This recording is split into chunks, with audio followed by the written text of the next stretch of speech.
When you sell kisses, just like when you lease a tool, for the duration of the kiss, your lips belong to the buyer, in the sense that the buyer enjoys full use of your lips.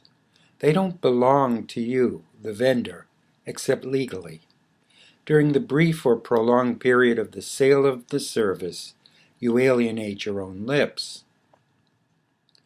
On the other hand, when you exchange kisses, the parties to the exchange enjoy usufruct of each other's lips on an equal basis.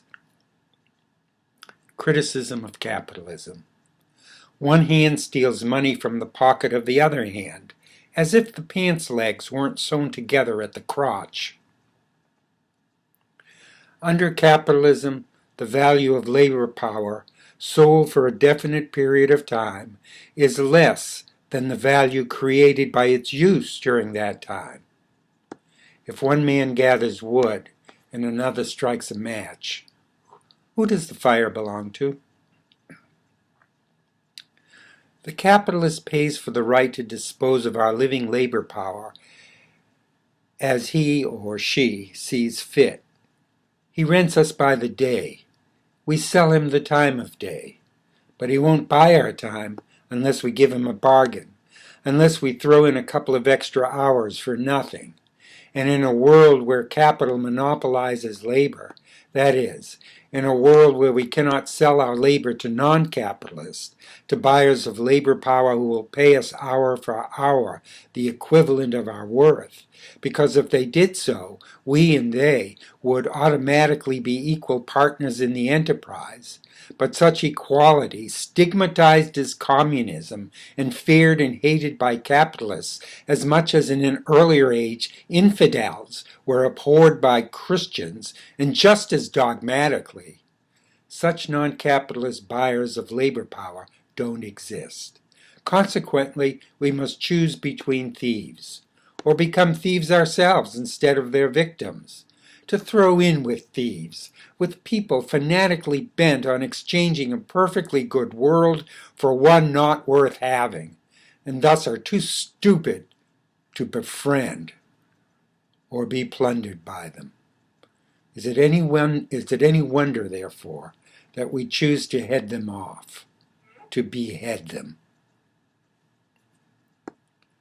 What a convenient arrangement it is, writes Marx with grim irony, to make a factory girl sweat 12 hours in a factory so that the factory proprietor, with a part of her unpaid labor, can take into his personal service her sister as maid, her brother as groom, and her cousin as soldier or policeman.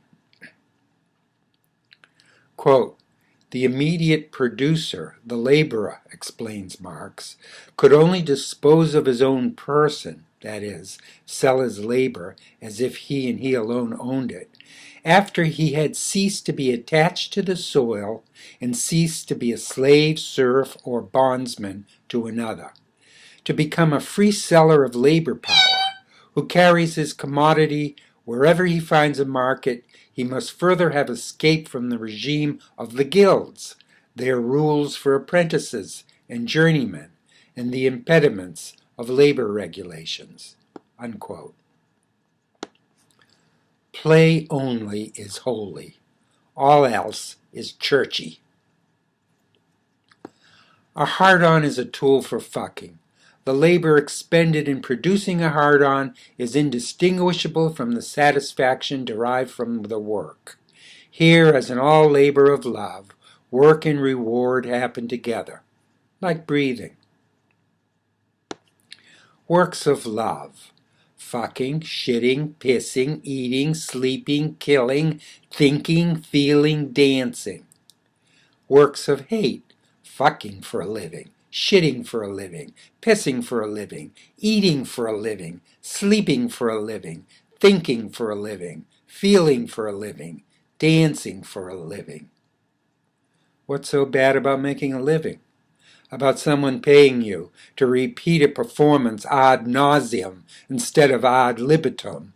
Or, to speak plain English, after working up an appetite, someone pays you to continue sharpening the edge until you puke. Making a living makes me sick when it wears me down instead of keeping me in good working order. Moreover, when I repeat thinking the same thoughts mindlessly, I volunteer to act involuntarily in order to please someone enough to keep me alive. I'm too dumb to proceed, to develop this idea, to pull it over and frisk it for implication, to implicate it in the great implication conspiracy. How do I know I'm too dumb? If I'm too dumb to know anything, I'm too dumb to know that I'm too dumb. Therefore, I'm not so dumb if I claim that I am. Okay. A work of love always leaves space for infinity, leaves room for random. The word random is cognate with the word run, as in, there's a run in my stocking, or as in, musical talent runs in the family. Before it happens, the odds against a random event occurring is always infinity to 1. After it happens, infinity convulsively contracts into unity, so that the odds are 1 to 1, that is, certainty. Hence, the work of love comes from a position of strength, has more than it needs of whatever it takes to persevere. It enjoys keeping a momentum going, because the pleasure produced is equally distributed among all the contributing moments. The work of love is magnanimous, largestic. Love surprises, tolerates, nay, even cultivates conflict produced by unforeseen opposition, rises above conflict, if no other reason than to invite it up and entertain it. The unplanned, the impromptu, animates and deepens design. It intimates that if allowed to mate with design, the pair will produce singularity with some regularity. The work of love, however strenuously performed, is freely begun, freely continued, freely consummated. Whereas making a living enthrones necessity, as if compulsion was more compelling than freedom. Protocolic rape, sexier than mutual orgy. Getting killed, safer than killing. Marx on bourgeois freedom. Quote, in order that he may be able to sell his labor power as a commodity, he must have it at his disposal, must be the untrammeled owner of his capacity for labor, that is, of his person. Unquote. We don't want to show a profit. We want to break even. But first we must get even with the likes of them. But first we must pull even with the likes of each other. Man himself, viewed as the impersonation of labor power, explains Marx, is a natural object, a thing, although a living conscious thing, and labor is the manifestation of this power residing in him. Unquote. Only by renovating society, so that labor is the means for funding universal leisure, not the means for supplying work without end in order to fund an owning class whose directors apply the labor where it profits them, not us, is it possible for man to view himself as human and not, quote, a natural object, a thing, although a living conscious thing, unquote. The value of labor power, writes Marx, is determined by the value of the necessaries of life, habitually required by the average laborer. Under capitalism, then, the value of labor is equal to the value of the necessaries required to sustain the life of the worker. If productiveness of labor increases, necessaries are cheaper, and so the value of labor sinks.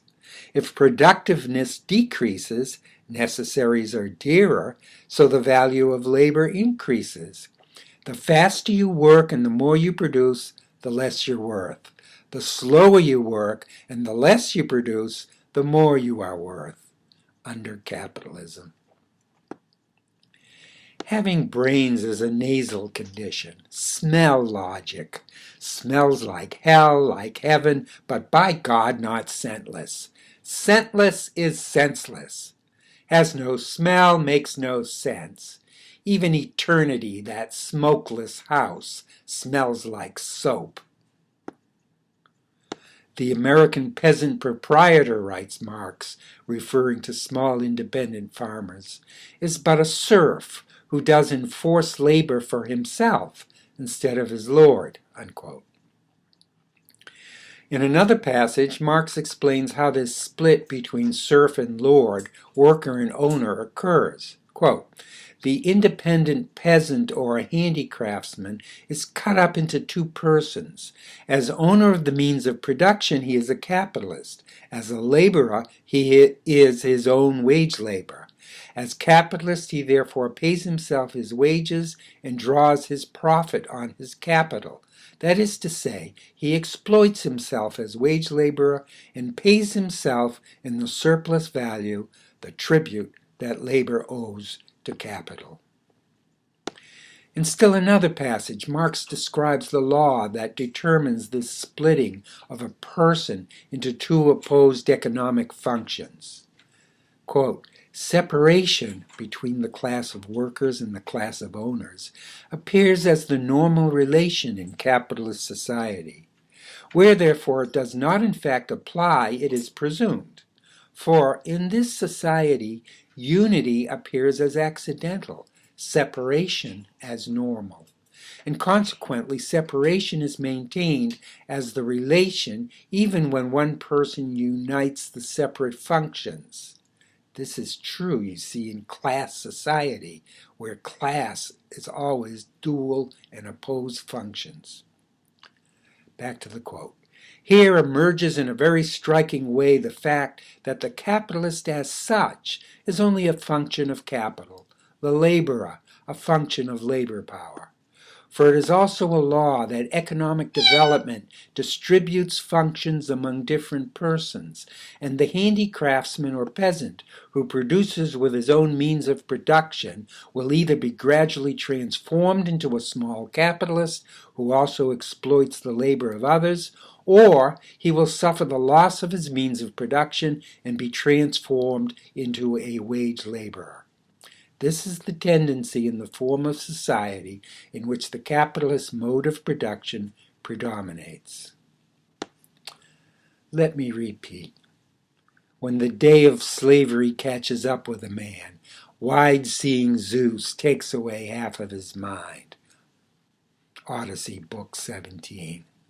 The half of the slave's mind that is missing is the half that's too paralyzed by the authority of the master not only to think through the measures it would have to take in order to regain its freedom, but also, thanks to the entertainment provided by the master to distract the slave from its servile life, to even admit that it's enslaved. That's why even today people would rather have a good laugh than a better world. Shiitake meets shit. Shit, shiitake. Mouth, say hello to anus. Anus, mouth. Very seldom talk to each other. Not proper. Illegal. Busted if sphincter and tongue, the one of turds, the other of words, a shaper, a sculptor, swap notes. Who would have thought that the word on the tip of the tongue rises to consciousness freshly arrived from the bowels of oblivion? O anus eye, your sisters live in the capital while you live in shit. From the tongue, capitally situated in the head, to the anus, excrementally in a shed, greetings. If up to now I've sniped at you with scorn, please know that from intestinal darkness having been reborn, I join my life to yours if you will have me. For thou art near to me as memory of wounds long suffered, which demand revenge. Hence, mount the warlike chariot of this poem, our temporary home, to fight the owners of the day until they pass away into communal night. The rich rule the poor, but to the rich the poor are shit. Therefore the rich rule shit. Kings and queens of shit, trade in shit, made by shit, call it gold. We say poorer than shit, richer than shit, as if shit were the measure of value. And indeed it is, if, as Marx argues, labor produces value, but where wages are paid, where workers are paid to stand the day against the wall and execute it, work is shit. Let's suppose that the rich correctly treat the poor like shit. Then the poor are shit. But the rich eat the poor. Then the rich eat shit. They dine in class. O anus, O monosyllabic mouth of shame, to others, but not to me. You speak the truth like a child, whose innocence your detractors stigmatize as revolting, but which I praise as full of revolution. When the proletariat breaks wind in unison, freedom shall blow through the land. After we break wind, we break ranks. Without privates, the general loses control of his hands. The more past and present is pulled out from under my feet, the more future I need to break my fall. At first, owners work their help beyond the length of the natural day. Now they work them the length of the natural day. One day, the human day, will dawn. In spite of shouts and shots, history unfolds in silence. Flea market. Master has discovered how to produce flea honey, the cat thinks, full of admiration. He serves me swordfish daily. What delight! But oh, how they bite. The gap between human productivity and productive humans has never been wider. Ejecta. Among the first times I ejaculated, I wondered how far personal possessions should distance themselves before losing the status of private property. End of the workday.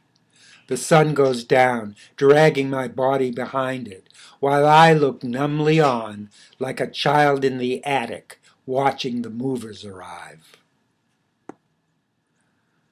Not handwork or headwork, but heartfelt or heartless. The proletariat is as nervous, as insecure about managing the world as would be the ass if asked to substitute for the head. But where managing is simply helping on a regular basis, and helping is as natural as moving one's bowels, the bowels of compassion, as the book says, fearing that you will fail, that someone will prove to be a better manager than you, is as absurd as being apprehensive that someone will prove to be a superior shitter to you, when the truth is, if you do it at all, you've done well.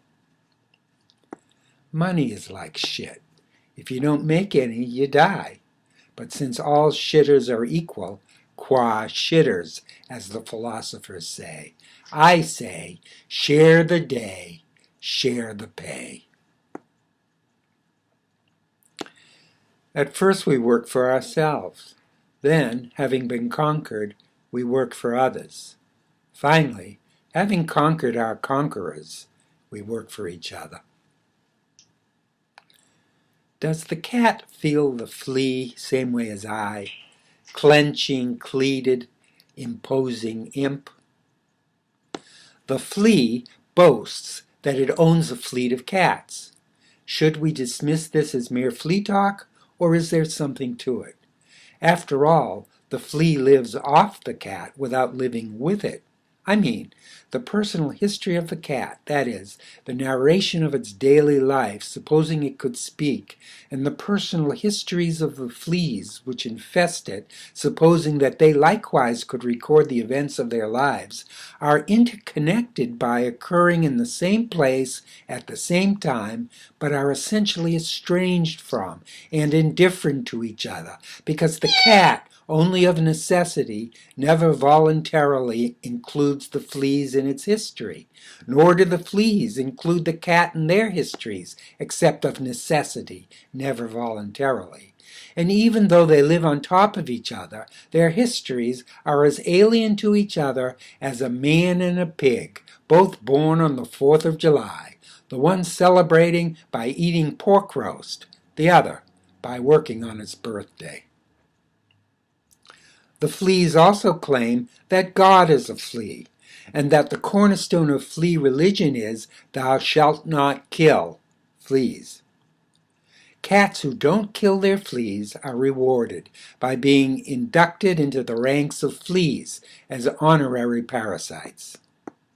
But if the cat has a flea in one ear advocating complacency, it has a gadfly in the other, reminding it that there is a world of difference between a bloodbath and a flea bath, between a war which, whatever the outcome, continues the subjection of the cat to the flea, and a revolution, a volcanic eruption of subversion, which can have only one outcome: the liberation of the fleet of cats from the class of fleas.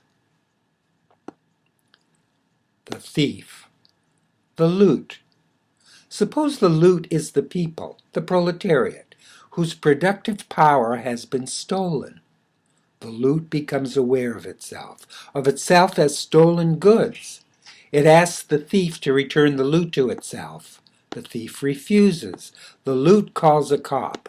The cop kills the thief, but keeps the loot, does not return the loot to its rightful owner. Cop after cop is called, to no avail. Finally, the loot kills the last in the succession of cop thieves. Only then does the loot realize that for the longest time it hesitated to kill the thief because it feared to kill the only creature that loved it enough to steal it. Only then does the loot discover that the original owner loved it enough to steal it back. Hey, Prole, forget those cars and boats and houses. You want a real toy to play with? How about the economy? The purchase price too high? You better believe it. But I didn't say buy it. It already belongs to us. We earned it. It's proof of what we're worth. What? You'd like to try your hand at it, but figure you're too dumb to learn to operate it? If you think you are, thank your teachers for your low opinion of yourself. That's their job, to make us feel dumb. The purpose of education is to induct us into the worship of experts. An expert fosters the illusion of having lived more than once to seem to know so much, and so of being credentialed by some higher power to run our lives. They're credentialed all right, licensed to steal, to break into our image hoard and smash the mirrors which don't reflect them. Come on, Prole. Let's drive that economy around the block. See what it can do. Quote, already in its simple form, this relation of capitalist and worker is an inversion, personification of the thing, that is, money talks, and materialization of the person, that is, the worker is all ears. For what distinguishes this from all other previous forms is that the capitalist does not rule over labor through any personal qualities that he may have, his courage, say, to face the enemy in battle, but only insofar as he is capital. His domination is only that of materialized labor, which after all is what capital is, over living labor. That is, the owner's profit, which he invests in production, is really the worker's surplus labor accumulated over a period of time. Of the labor's product over the laborer himself, unquote, Karl Marx. Quote, but the thing that you represent face to face with me has no heart in its breast. That which seems to throb there is my own heart beating, unquote. Karl Marx. In Karl Marx, capitalism found an honest auditor. Who would wend his weary way through the were-world womb of Mother Man? I spell were-world, W-E-R, as in werewolf. W-E-R, were, in Old English, means man. No one has more influence on the child than the mother who bears and raises it. Men, however, have made an artificial womb called world to lick a human into shape. And while woman establishes the paradigm of influence, men carry on women's work in the world womb of wealth and power. For just as the fetus depends on its mother for survival, so all of us kick in the were-womb of capitalism. My expectation is that the more pressure of the world on individuals, that is, the harder for them to bear it, the closer they are 100 million identical twins to being born. Space, on the other hand, has been infinite for so long now that no container, however well-rounded, will ever persuade it to go in circles.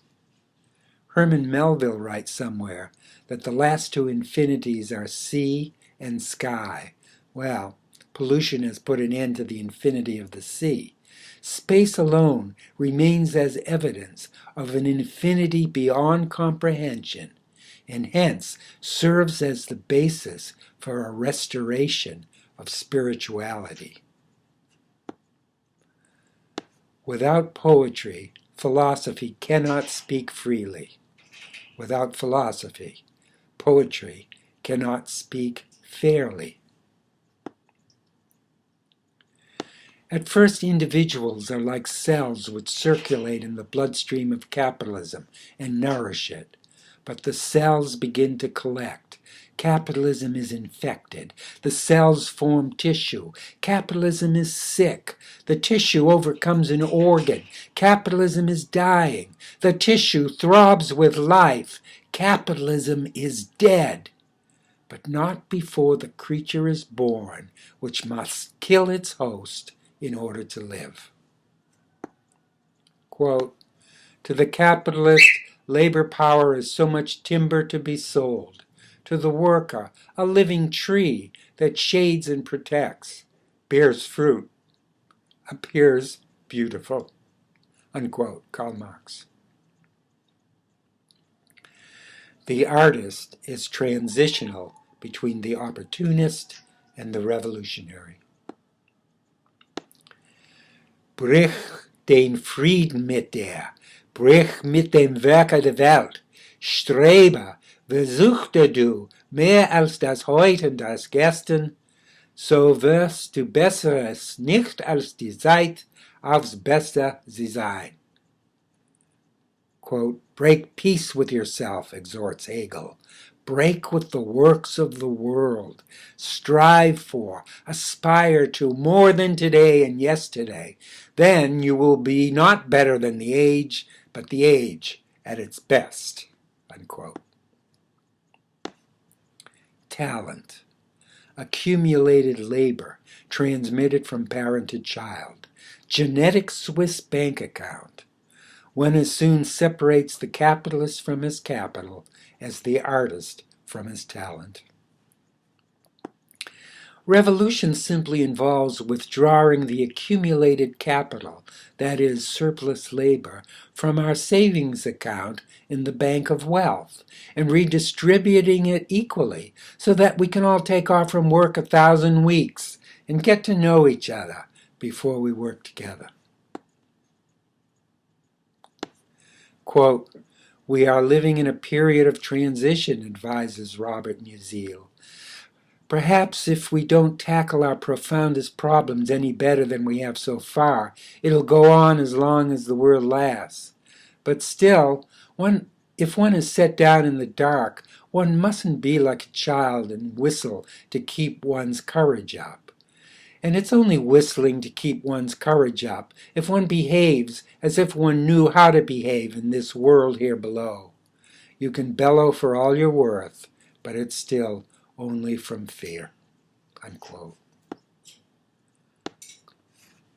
The modern world leaves us unsatisfied, reflects Marx, or where it appears to be satisfied with itself is vulgar and mean. Unquote. The fact is, observes Musil, in every profession that is followed not for the sake of money, but for love, there comes a moment when the advancing years seems to be leading into the void. That moment has come for Rabbi Crossbones. Accordingly, though, I resist being pessimistic, of projecting my death onto the world, which has yet to be born. Only when dusk starts to fall, concludes Hegel, does the owl of Minerva spread its wings and fly. Hegel means that only when the dominant culture begins to dissolve do its presuppositions become clear, and clear likewise the implications for the future.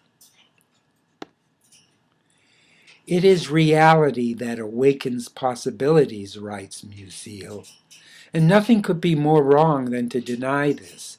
Nevertheless, in the sum total, or on the average, they will always remain the same possibilities, going on repeating themselves, until someone comes along to whom something real means no more than something imagined.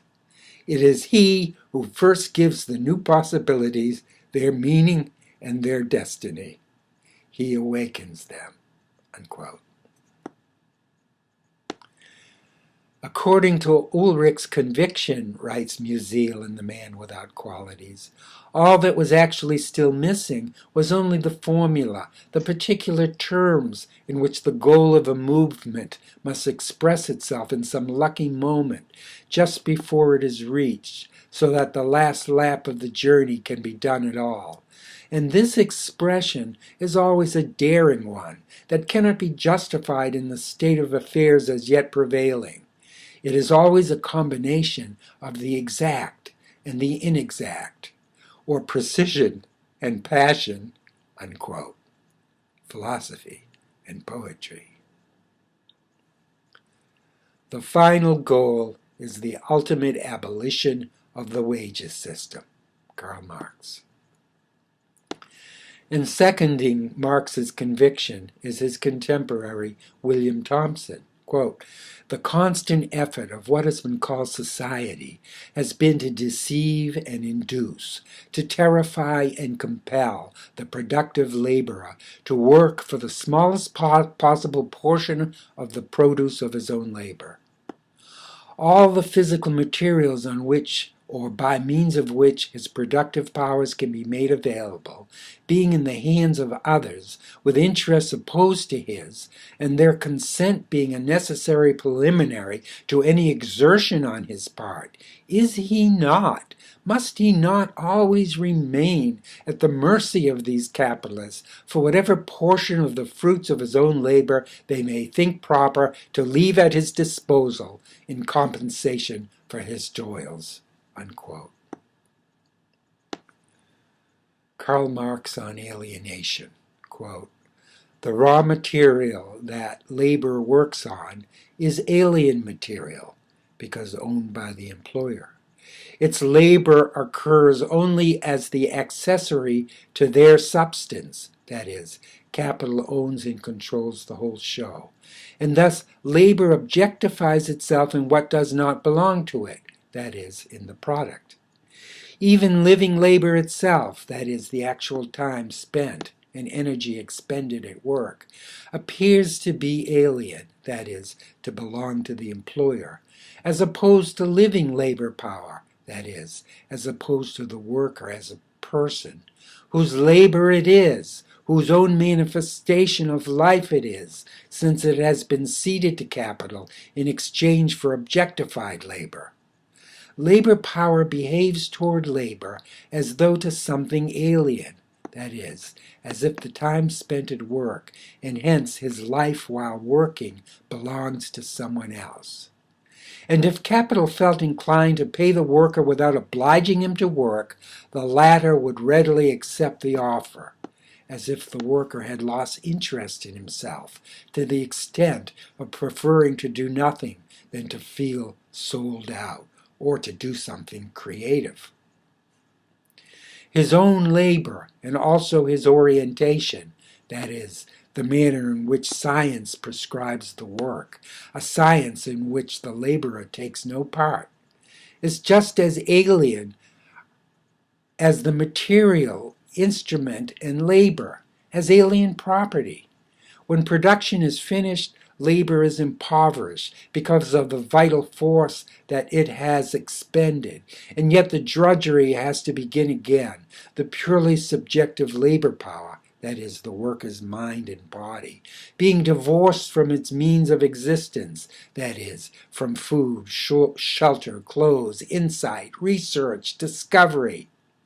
When the worker recognizes the product as being his own and condemns the separation from the conditions of his realization as an intolerable imposition, it will be an enormous progress in consciousness, itself the product of the method of production based on capital, and a death knell of capital, in the same way that once the slaves became aware that they were persons, and not prisoners of war, condemned to servitude as punishment for having been on the losing side. That they, the slaves, did not need to be the property of others. The continued existence of slavery could only vegetate on as an artificial thing, and could not continue to be the basis of production." Unquote. The above passage is taken from the Grundrisse. The editorial glosses are my own.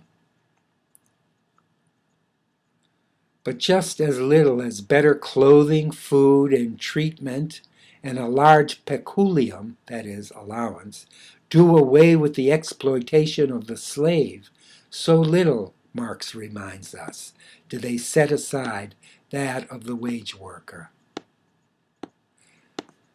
As the product of capitalism, the proletariat must necessarily be subject to the modes of existence of its creator, writes George Lukács. This mode of existence is inhumanity and reification, that is, turning productive humans into products. In the following passage, Marx conceives of the species as a single person or self split into opposed social classes. And that's what class conflict does in a society. It splits the human species into opposed social classes. Quote, "The property-owning class and the class of the proletariat represent the same human self-alienation. But the former feels at home in the self-alienation and feels itself confirmed by it. It recognizes alienation as its own instrument, and in it it possesses the semblance of a human existence, just as the murderer recognizes the victim as the result of an expression of his own will, and so approves of the murder." To return to the quote, "The latter feels itself," that is, the proletariat, the workforce, "the latter feels itself destroyed by this alienation and sees in it its own impotence and the reality of an inhuman existence. However, falling in love tries to make up for it, the gap created by capitalism of alienation is never filled." Everyone is aware of the split in capitalism between economics and ethics. Everyone torn apart by the will to profit and the desire to help. What slaves we must be, not to rectify the situation. Quote, "The Roman slave was held by fetters. The wage laborer is bound to his owner by invisible threads. The appearance of independence is kept up by means of a constant change of employers and by the fictio juris, that is, by the legal fiction, of a contract. Karl Marx. There are two sorts of machinery, each of which belongs to the capitalist, and of which one stands in his factory, the other at night times and on Sundays is housed outside the factory in cottages. The one is inanimate, the other living. Unquote Karl Marx. Where the people don't reign, it pours. Revolted by the debasement of the value of human life at the hands of the owners of wealth, and observing from Hegelian heights the prowling prole's growling hole, Karl Marx chose to live in child-killing poverty, to suffer the alienating isolation of the discollected, to stray like a dog among the lean pickings of the future, rather than state a dine with sarcophagic man, who turns to stone in defense and revulsion, the more he eats his own.